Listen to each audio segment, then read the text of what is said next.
اسلام آباد اور پنجاب کے شمالی علاقوں میں اربن فلڈنگ کا خطرہ، این ڈی ایم اے نے الرٹ جاری کر دیا۔ مری، گلیات، اسلام آباد، راولپنڈی، اٹک، چکوال، جہلم میں سیلابی صورتحال کا خدشہ۔ ٹاورنگ کمولس بادل آسمانی بجلی گرنے، گرج چمک اور موسلادھار بارش کا باعث بن سکتا ہے۔ مانسون کے 10ویں اسپیل کا الرٹ جاری۔ بہاولپور، بہاول نگر، احمد پور، راجن پور، خانپور، مظفر گڑھ، ڈی جی خان، رحیم یار خان اور صادق آباد میں شدید بارش متوقع۔ این ڈی ایم اے نے آئندہ 24 سے 48 گھنٹے تک بارش اور طوفانی ہوائیں وقفے سے جاری رہنے کا امکان ظاہر کر دیا۔ شہری علاقوں میں سیلابی صورتحال، پہاڑی ندی نالے بکھرنے اور لینڈ سلائڈنگ کا خدشہ۔ راول ڈیم میں پانی کی سطح 1751 فیٹ سے اوپر چلی گئی، سپل ویز کھولنے کا فیصلہ۔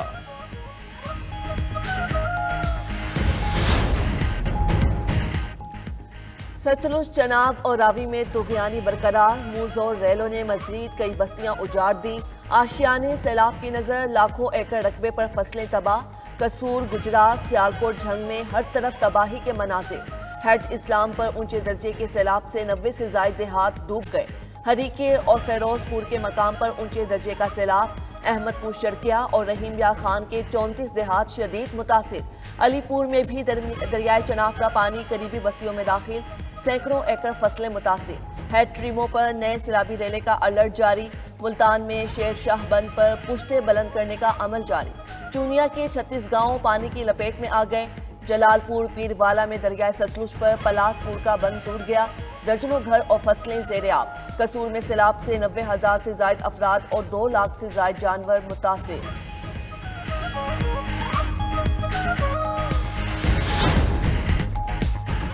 کور commander Karachi lieutenant general Muhammad Owais Dastgir اور ڈی جی رینجرز کی بھی مزار قائد پر حاضری۔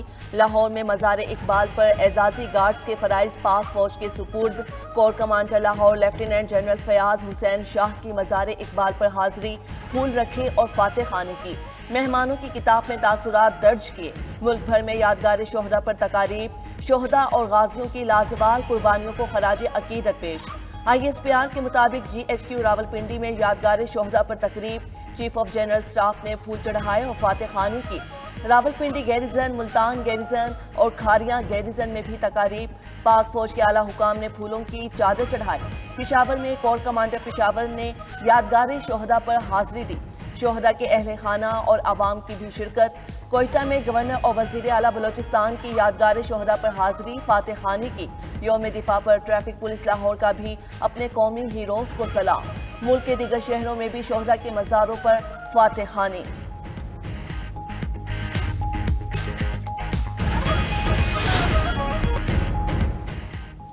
اسلام آباد میں 50ویں عالمی سیرت النبی کانفرنس، وفاقی وزراء، ارکان پارلیمنٹ، علماء کرام، غیر ملکی سفیروں اور شہریوں کی بڑی تعداد شریک ہوئی۔ وزیر مذہبی امور سردار یوسف اور دیگر شرکاء نے خطاب میں کہا، سیرت طیبہ ہر دور میں ہمارے لیے رہنمائی کا سرچشمہ ہے۔ دنیا اور آخرت کی کامیابی اتباع رسول صلی اللہ علیہ وآلہ وسلم میں ہے۔ ہمیں اسوہ حسنہ اپنا کر تعصب، فرقہ واریت اور نفرت کی ہر شکل کو ختم کرنا ہوگا۔ صدر آصف زرداری اور وزیر اعظم شہباز شریف کی قوم اور مسلم امہ کو عید میلاد النبی صلی اللہ علیہ وآلہ وسلم کی مبارکباد۔ کہا، نبی کریم صلی اللہ علیہ وسلم کی حیات طیبہ ایک کامل اور ہمہ جہت اسوہ ہے۔ اپنی زندگیوں کو تعلیمات نبوی صلی اللہ علیہ وآلہ وسلم کے مطابق ڈھالنے کے عہد کا دن ہے۔ ملکی مسائل کا پائیدار حل نبی کریم صلی اللہ علیہ وآلہ وسلم کی تعلیمات کو قومی کردار کا حصہ بنانے میں ہے۔ صدر آصف زرداری نے عید میلاد النبی پر قیدیوں کی سزا میں 180 روز کی خصوصی معافی منظور کر لی۔ پاکستان کی فلسطینیوں کی جبری بے دخلی کے اسرائیلی بیانات کی مذمت۔ ترجمان وزارت خارجہ کا کہنا ہے کہ فلسطینیوں کی زبردستی بے دخلی کے اقدامات بین الاقوامی قوانین کی خلاف ورزی اور خطے میں امن و استحکام کے حصول کی کوششوں کو سبوتاژ کرنے کی کوشش ہیں۔ عالمی برادری اسرائیل کو جواب دہ ٹھہرائے۔ مشیر فلسطینی صدر محمود العباس نے پریس کانفرنس کرتے ہوئے کہا، پاکستان اور فلسطین کے تعلقات مزید مضبوط ہو رہے ہیں۔ غزہ میں گھر، سکولز، اسپتال تباہ ہو گئے، ہزاروں فلسطینی شہید اور لاکھوں زخمی ہیں۔ مسجد اقصی مسلمانوں کا قبلہ اول ہے، تمام مسلمانوں سے امداد کی اپیل کرتے ہیں۔ اسرائیل کی غزہ میں جنگ کے 700 دن مکمل۔ اسرائیل نے غزہ کے 90% بنیادی ڈھانچے کو تباہ کر دیا۔ مالی نقصان 68 ارب ڈالر سے تجاوز کر گیا۔ اسرائیل نے غزہ کے 80% سے زائد علاقے پر قبضہ کر لیا ہے۔ فلسطینی حکام کے مطابق 73,000 سے زائد افراد شہید اور لاپتہ ہو چکے، جن میں 20,000 بچے اور 12,500 خواتین ہیں۔ 1,62,000 سے زائد افراد زخمی ہوئے۔ ہزاروں افراد کو معذوری کا سامنا ہے۔ اسرائیلی طیاروں نے غزہ کی بڑی رہائشی عمارت مسیحتا ٹاور کو ملیہ میٹ کر دیا۔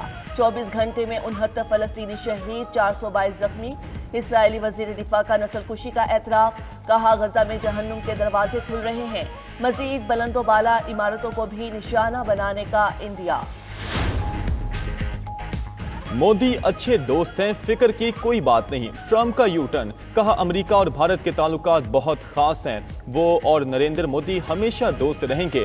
بھارتی وزیر اعظم مودی کی ٹرمپ کے بیان کی تعریف، ایکس پر اپنے پیغام میں لکھا، ٹرمپ کے جذبات کی تہہ دل سے قدر کرتے ہیں۔ انڈیا اور امریکہ کے درمیان انتہائی مثبت اور سمجھ بوجھ پر مبنی جامع اور عالمی اسٹریٹجک شراکت داری ہے۔ اس سے قبل ٹرمپ نے کہا تھا کہ ایسا لگتا ہے کہ ہم نے انڈیا اور روس کو چین کے ہاتھوں کھو دیا۔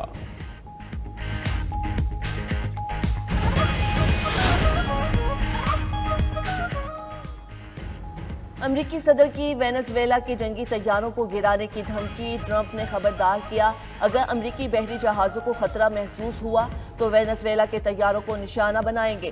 صدر ٹرمپ کا 10 F-35 لڑاکا طیارے پورٹو ریکو بھیجنے کا اعلان۔ ٹرمپ نے الزام لگایا کہ وینزویلا کے صدر منشیات کے کارٹل کی قیادت کرتے ہیں۔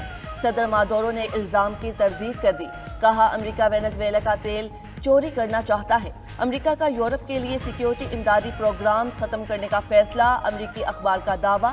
فیصلے سے ایسٹونیا، لتھوانیا اور لٹویا سمیت نیٹو کے متعدد ممالک کو شدید جھٹکا لگے۔ فیصلے سے یورپ کے مشرقی حصے کو روسی حملے کے ممکنہ خطرے کے خلاف مضبوط کرنے کی کوششیں متاثر ہونے کا خدشہ۔ امریکی شہریوں کو حراست میں رکھنے والے ممالک کی بلیک لسٹ بنانے کا فیصلہ، امریکی صدر ڈونلڈ ٹرمپ نے ایگزیکٹو آرڈر پر دستخط کر دیے۔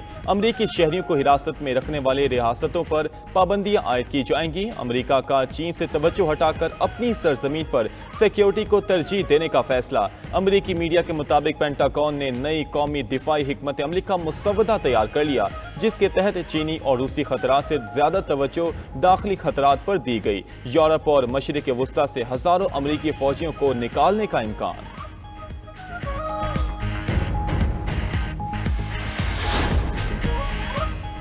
پاکستان کی تاریخ میں پہلی بار سرخ چاند کا نظارہ آج کیا جا سکے گا۔ مکمل چاند گرہن کا آغاز آج رات 8:28 اور اختتام 8 ستمبر کی صبح 1:55 پر ہوگا۔